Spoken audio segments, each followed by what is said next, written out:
And welcome to this week's Evolution podcast. And today, Jen is going to be explaining to us the topic of self care. And so she's going to talk about what she does for self care. And we'll go back and forth with this and have a little fun with it.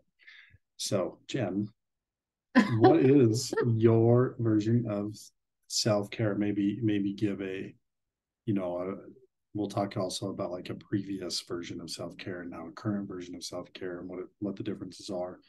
But what is, do you have like a one, two, three, or a number one self care? Do I have a number one self Yeah, care? like something you do that takes the top of the list on self care. I think honestly, the truth is like everything I do is self care. Everything. Okay. No, but I think the question really is, I think to start would be like, why should we do self care? Why should we? Oh, okay. Why do we do self care? So what do you like? Why do you do self care? I do self care because um I call it like my energy cup, and I do self care in order to keep my energy full. Your gas tank full. I do self care to keep my gas tank full. What happens if you don't? If I don't keep my gas tank full, I get I get more, what's the word? I used to use a word for this. Do you remember what it was? Snappy? I think snappy was my word. Bitter. Bitchy. Yeah. I get a little bit more frustrated when I don't do self-care, when I don't be intentional about keeping my energy cup full. I get snappier and bitchier, and I get more irritated more easily. Easily triggered. Easily triggered. Mm-hmm. So that's why I make it an important thing these days to make sure that I stick up on self-care so I don't get triggered and snappy easily. What if you don't have time? If I don't have time to do self-care, Yeah, because there's so many people out there that'll be like, "Oh, I don't have time." you just make time. Make time. Mm-hmm. You tell them to not do something else or what? It's important to keep your energy cup full, to prioritize self-care so you can show up in life during other times at your best. So what if I just worked all day and I'm exhausted? My cup is empty. The gas tank's empty, right? And I got to go pick up the kids. Am I supposed to just make time? Well, you can, on the way to pick up the kids, you can do something in the car to fill up your cup. Mm-hmm. You can do gratitude in the car to fill up your cup. What if I don't want to do gratitude? Then you choose something else that will help fill you up. What would fill you up? Or just be miserable. Or you can just be miserable. I mean, it's a choice, right? Yeah, everything's a choice. So when it obviously there was a time you figured out this became important. What was the defining moment where you went from realizing that this was a mandatory thing that had to happen? I realized this was a mandatory thing. I realized that my protecting and taking care of my own energy was the most important thing for not just me, but for everybody in my entire life. Well, everything I know when people make changes, it always relates back to a desire. Like, what was it that you wanted where you realize if I want this kind of a life, then I have to take care of myself? I wanted peace and joy and like daily happiness, and no, I wanted less drama, and I just wanted to feel good. And we couldn't just, you couldn't just like tell everybody else to make you happy. I couldn't just tell everyone else to make me happy. Well, they're making me unhappy. They need to change. The flip that happened was when I decided that to prioritize me as opposed to running myself to the ground, my energy empty, taking care of everybody else without and neglecting myself. That brings up like a whole, not just a podcast, but like we could do like a 90-day course on put yourself first. Right. Yeah. And I even consider like self-care, honestly, is can be so much stuff. It can be just like getting outside and walking or doing meditation, or would go dancing every other week as a form of self-care. But I also think that like even just setting boundaries are a form of self-care.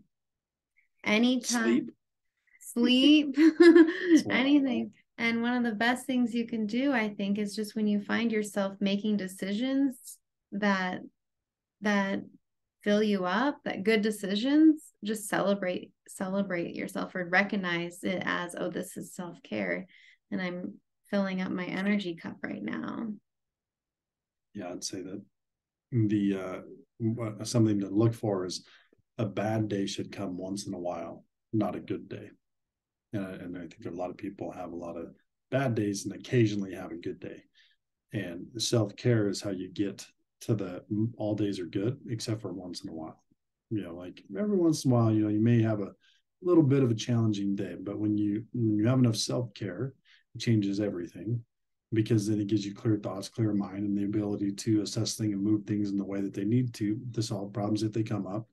But then you begin to think abundantly, and then everything begins to work and flow, and you have fun every day, and then it's pretty much all day is good as a good day, instead of just having a good moment during the day. It's a compounding effect that as you do it. Now, for me, I'd say it's much different. I don't think I spend near as much time in self care as a lot of other people, but when I do, it's very intentional, where I will do a lot of work, and there is a part of me that has to be balanced between doing something productive, like it makes me actually feel good, but it can also be exhausting.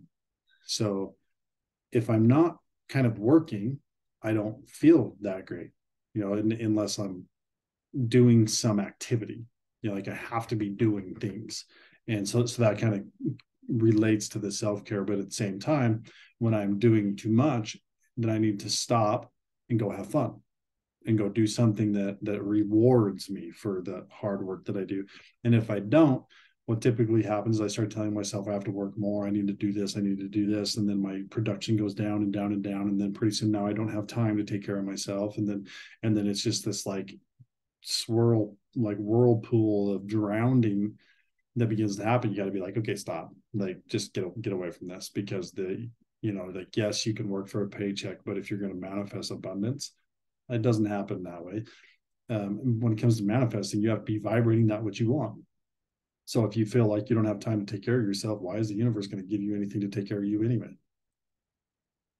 But when you start doing the things and behaving in a way that says, I do have time, this is important, I am important, this is a top priority, guess what happens?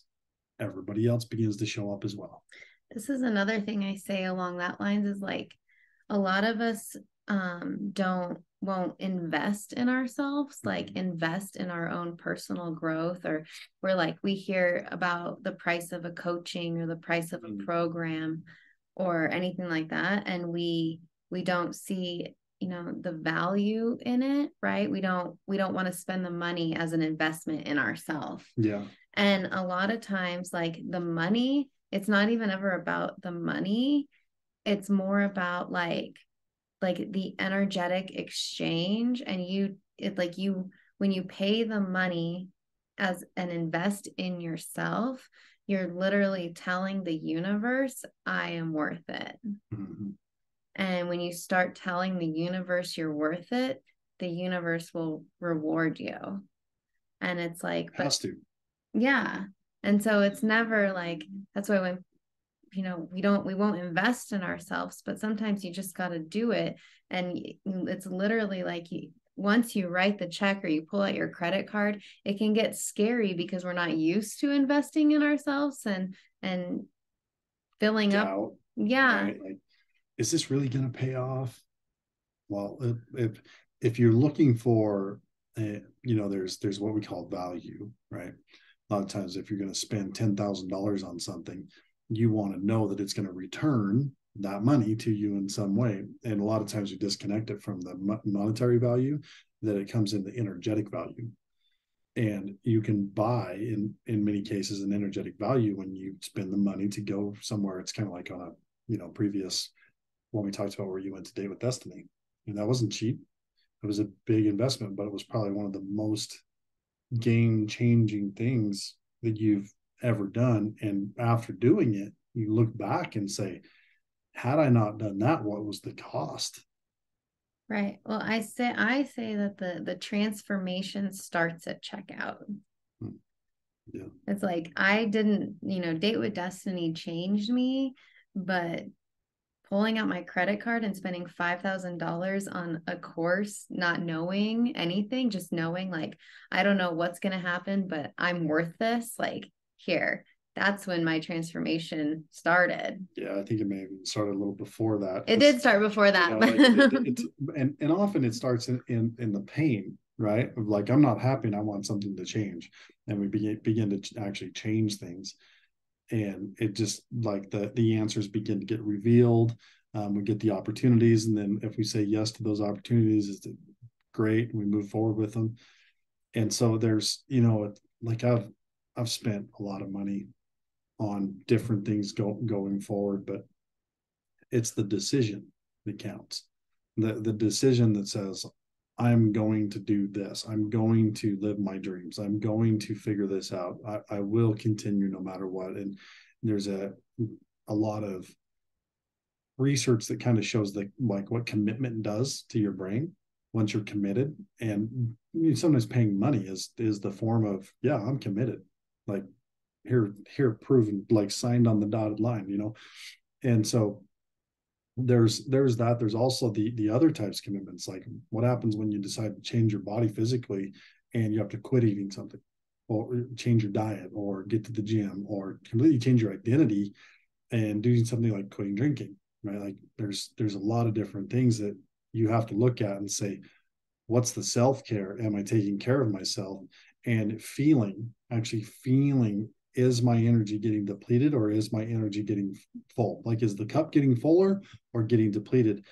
And if you're ending the day with an empty cup, you have a problem.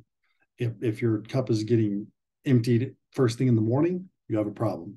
So you kind of look at that and look at it as a gauge, whether it's a fuel tank or a cup, and say, how did you fill your cup this morning?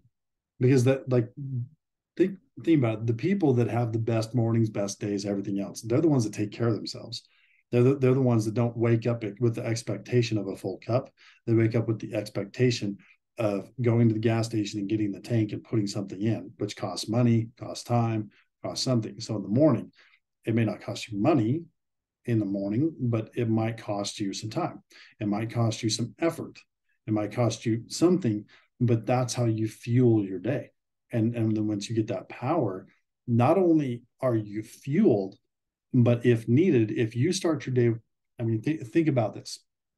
If you start your day with a full tank and something goes sideways, let's say the road is washed out and you got to go around it. Well, what happens if you only put just enough fuel in to get through the day that you expected? Now you're screwed.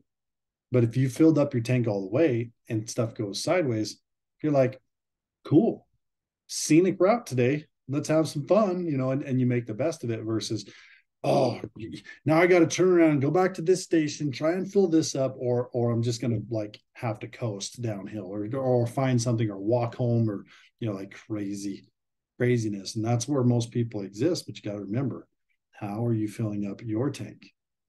How are you filling up your tank? This like you're the one to talk about this.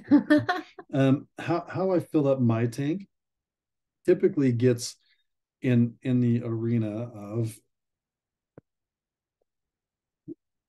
different things. Like in the winter, my big thing is the backcountry snowmobiling. Like it fires me up. I do cool stuff. I get fired up. It's like I have fun energetically. It's physical. It's different. That's one of the things. I also do it with, I participate in high level coaching. Like I have coaches. I attend events typically once a month or more. I'm constantly in books, audios. I love on you. It fills my cup up as much as yours. The like one of the cool things is when you truly can give, it fills you up too. And so that's a cool thing to always remember. However, if you're in scarcity, giving is very difficult in order to fill up a cup. It might keep you kind of neutral, but it's not as fulfilling as when you have kind of got on that upper side, and then you're spending time giving to others. It is exponentially greater doing that. There's times when I just need to sleep, like just stop and sleep is a big one. Going to the gym, working out. Sometimes it's almost like it feels like it robs from the cup a little bit until after the workout. Once the workout's done, it's like, okay, now I feel better. A lot of times I think when we're doing things to fill up our cups intentionally, Mhm. it in the moment it feels kind of tough to get moving on that. But then after it's like doing for the feeling. Mhm. Like nobody jumps out of a plane just because they want the feeling that comes with it, like after you do it. Same with the working out at the gym. It's like, we don't always want to go there, but once we do, we're like, oh yeah, that was really good. Like, I'm glad I did that. Yeah, one of the things I like to do is I like to make investments. Like investments are a way of, whether it's investing in myself or financially or buying something that's going to pay later. Those to me, it basically gives me the ability to get a bigger cup, right? So if I have an investment that is growing, that's like a bigger cup. So therefore, every day I can still fill it up with this kind of the same type of thing. It's not like I have to do a lot more work to fill it up. It's kind of like, no matter how big the cup is, you could fill it up. But if you start out with a little cup, it's easier to get drained. But if you have multiple investments, if you have a lot of training, if you spend a lot of time doing different things, it's like it expands that ability, so that when something reaches in and like uses up some of the energy out of that cup, then it's like less effect, and leaves a lot more there for you to continue doing good things. So there's a lot of things that I do, and I still wind up with days where I'm like, man, I'm done. I need to slow down. I need to take a break and just chill for a little bit and figure out how to make something more fun. Like the most of it's mindset. You can have a good day or a bad day just based on your mindset. Exact same day, same events, same everything, go throughout a day. One day can be good, one day can be bad, based on how you think or perceive or expect it to have gone. That simple. And it's like the gratitude list. Like, oh, I don't want, well, what if I don't feel like I want to do gratitude? Maybe I'm just like pissed off at somebody. It's like, well, you can either put the energy in, or you can let the energy be taken from you based on your opinion or your attitude. If you just stop, fill it up a little bit, and then you'll be able to continue going throughout the day. So You're more productive mm-hmm. and better for everybody else, and during the times where it's not so quote unquote easy, when you when you're intentional about keeping your cup full. So it's like, even if you feel like you don't need to do some self-care, or you don't need to fill up or take a moment to just sit with your thoughts or whatever it is, you just do it anyway. Mm-hmm. Because then that's the goal, is to just keep it full, keep yourself full. So when times get tough, they don't get that tough. Yeah, it's kind of like working out. Mm-hmm. If you work out daily, you stay in good shape. If you don't, it's harder to get back on plane. It's easier to get drained. It's kind of part of everything else. But I can tell you, if you just look around, that other people that maybe have what you want, that typically the higher somebody goes, the better they are at self-care. And there's, like one of the things I used to enjoy, not so much anymore, but when I get my hair cut, because now I just shave it off. So it's all like, I just shave everything off. But I really enjoyed going to a salon. I don't need to, like, if for a guy's cut, I don't need to go to a salon. I just wanted the like, it was just an environment that I liked. I like to sit there and have somebody cut my hair, wash my hair, do all this stuff.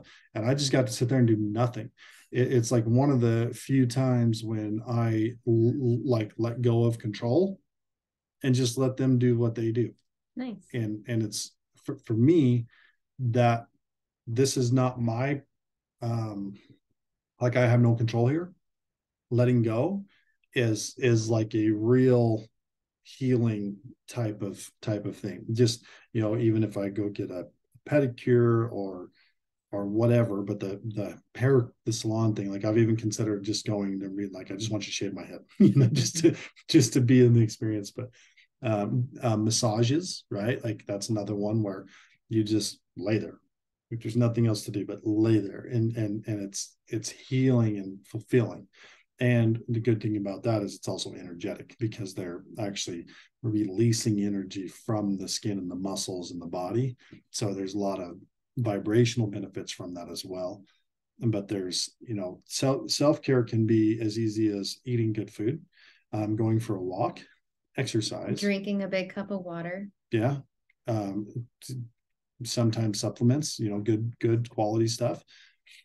Just thinking positive, books, audios, events, things like that. Playing a game with your kids. Yeah, having fun. Simple. Like anything that makes you feel good. And this might also relate to, is there anything that needs to be addressed that isn't making you feel good? Like, are there dishes in the sink? Is the counter dirty? And if you go over and just spend a little time, by yourself, clear-minded, put an audio in and just kind of phase out listening to an audio and do the dishes, and then afterwards everything's clean and nice, guess what? You're gonna be in a higher vibrational spot. But if you dread doing it, it's going to be a problem, right? It's going to be frustrating. Or if you just turn it into an opportunity of like peace, to just spend some time doing it, listening to some audios, thinking about stuff, it's like, what's the problem? I mean, for me to find time to listen to an audio doing something that doesn't require mental thought, which doing dishes doesn't for me. It's like a lot of the work I do in an auto shop. It's like I know it so well that I can do it without even thinking about it. So it's the perfect time for me to listen to audios, because it's just enough of a distraction to keep me tuned in and my mind not wandering. Because if I just try to sit in silence and listen to training or audios, my mind goes all over the place. And like driving is another good one. I can drive, listen, unless it's in traffic, then I can't. But if it most of the time, if you're just a normal drive, it's the best time for me to listen. So what about you? What else do you want to add to the self-care? Meditation is another one too, by the way. Yeah, I thought that was really good. It's like you can turn any moment into a chance of self-care. Really, it's just the mindset around it, like the dishes. I liked that, where you were like, you can sit there and gripe about the dishes, or you can use the opportunity to, as a moment where you're not focusing on taking care of the kids or anything like that, but you can use the time to pop in an audio and learn something while you're doing the dishes. Use the time to connect with your own thoughts, or take the time to like plan out your day, right? Just like anything that makes you feel good. Yeah, I remember, growing up around a shop, they'd tell you, roll up the hoses and sweep the floor. And as a kid, you never wanted to do that, because that was the grunt work. You wanted to be hands-on, doing something that was important. Come on, let me do that, or whatever. It's like, we'll sweep the floor. It's like, I don't want to do that. But then as you get to be the owner, the business owner, and you deal with all the stresses and everything else that's required, sweeping the floor is a break. it's like solace, like, everybody go home. I'm just going to stay here and sweep the floor and clean up and listen to some audios and just take it easy. It needs done. So I'm just going to do it and just forget about everything else. So it's kind of interesting how that happens sometimes, but it's something I use when I need to. So, I mean, what else are things that you do to maybe connect with yourself and fill up that cup? I mean, so much. Like, I fill up when I drink a cup of coffee. I feel the warmth of the coffee go down my throat, and I'm connecting with myself. And when we go get coffee together, I fill up, because it's a time for like us to connect. I go for walks, meditate, like you said. I love to do that. Dance, listen to music. Anytime I take a shower, I'm filling up. One thing you're good at is actually focusing on that, like if I mean, you hand me a cup of coffee, it's like gone. I'm done. I don't think about it. I don't focus on it. Sometime, like I like showers. I'll sit in there and think a lot of times, but I don't really connect with my physical being where you will, right? Like you'll actually find all the different things, and maybe it's different between a guy and a girl type differences. I don't know, personalities or whatever, but that is one thing you're really good at, is of kind of being like letting yourself feel the connection, and that's almost like a meditative state type of thing that's happening. And so it's pretty cool to like see that, and I can actually see how you benefit from it as well. So I actually think that when I first started in personal development stuff, the very first thing I started to do for me to fill me up was my gratitude list every single morning. And so I'd wake up in the morning and I'd write down 10 things I was grateful for. And that was like one of the very first things I did. And every morning I didn't necessarily feel like it, but I really enjoyed it. And what that did was, looking back now, I can see it helped me to train my mind to look for the good and to be grateful. And I think that's why one of the reasons I feel so good all the time, and I can find, like, I'm filling up myself all the time, is because I'm living in more of just a state of gratitude. And you're intentional about making sure that you are finding the good. Mm-hmm. It's like my mentor would always say, when mining for gold, you go through tons of dirt to find a little bit of gold. And often in life, when you're going through all the dirt, the mud, the muck, life in general, are you looking for the gold, or are you focused on the mud? And it seems like most people are more focused on the mud and have no idea that there's gold there. And being able to see the opportunities, are they good, or even just the clarity to say, oh, well, that clarifies that. I don't want any of that. It's like you see somebody that's in misery. It's like, well, thank God for my life being so amazing. Like finding a way to see the good. I call it reframing, taking something that looks negative and reframing it to be positive, seeing the brighter side of it, the golden rule, kind of a little bit of that in there. What you put out is what you get type of thing. And everybody can look at one situation and say it's bad, and somebody else can say it's good. There's a reference to stories as far as like somebody getting, there's a lot of them, but to give you an idea, maybe it's like something bad happens to an individual and everybody's like, oh, that's so bad, but the reality was that actually prevented them from doing something worse, or something happening to them, or making the wrong decision.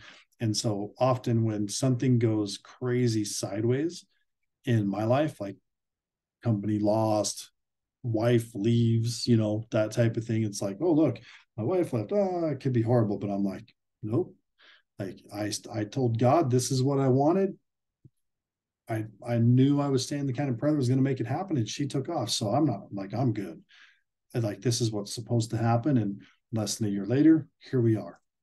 So when you have the ability to reframe every situation that appears negative and turn it into a positive, that is a form of self-care, but it's also something that helps you manifest, and it also opens the doorway for what you can't see to come rushing in.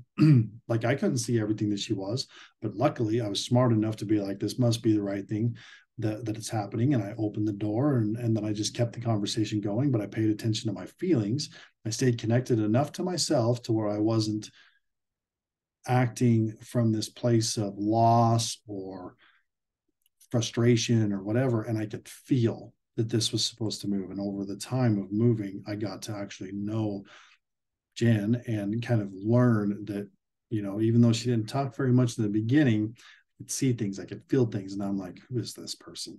Like, she is downplaying the hell out of herself, and finding out just how much effort and how much work and how much training and everything else, and like what she knows is a very extensive, even though I do most of the talking most time. I think it's just because I have more practice in front of a camera, because what she knows is just, it can just go and go and go and benefit all the way around. So anything you want to add to that? Thank you. Yeah. Mm-hmm. That was great.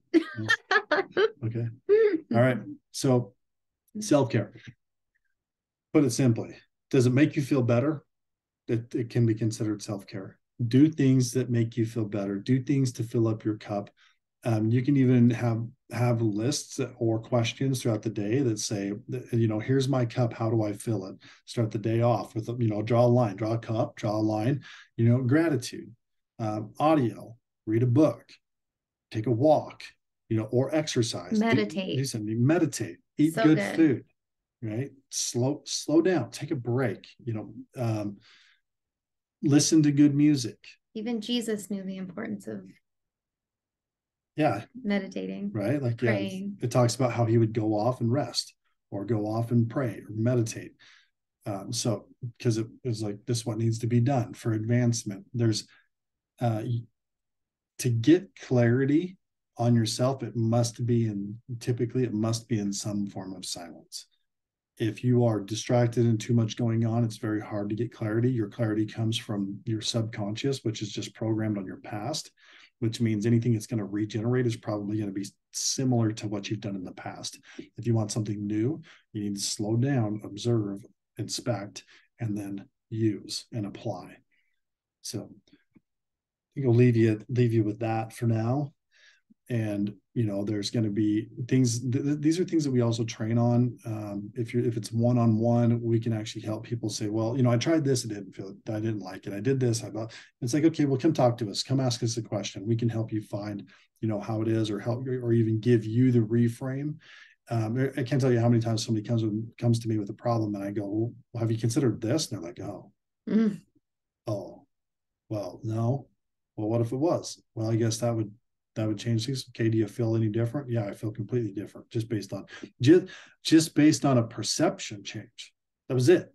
No, the reality didn't change, but the perception changed. But by changing the perception, it actually opened up doorways and pathways. And then most of the time, what happens is this new perception, this new greater thing, and then abundance begins to flow in.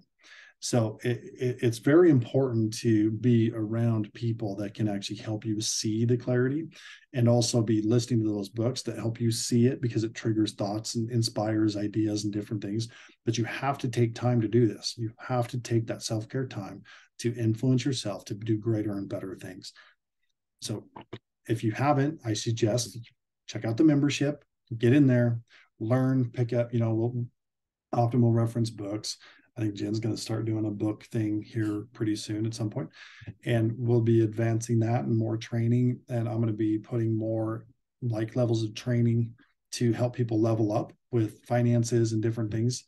And we're just going to keep adding into the back office more and more things, to where whoever's coming in, wherever they're at, we can kind of meet them there.